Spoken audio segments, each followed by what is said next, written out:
Hey you guys, it's me again. We got another gun video today, but before we get started, hit that like and subscribe, and go on from there. See this gun right here? Okay, good look. Yeah, there's some stocks broke. Well, I'm gonna tell you about the story about that stock. It was 2017, Christmas Day. I got it with the 1911.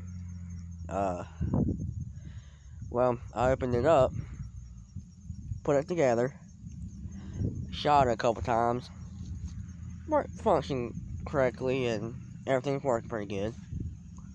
But the thing is, the stock was a little bit loose. So I decided to have an airsoft work by one of my friends.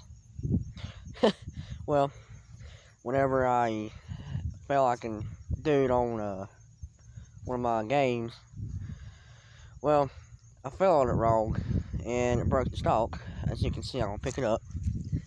Damaged the back, and it broke the tip. It just broke this tip right here. Had to take that part off, but operation handle is still good where you pull it. This is your safety, semi-auto, and automatic. Trigger, inside your released magazine. And that's all I got for you today. And see you guys later.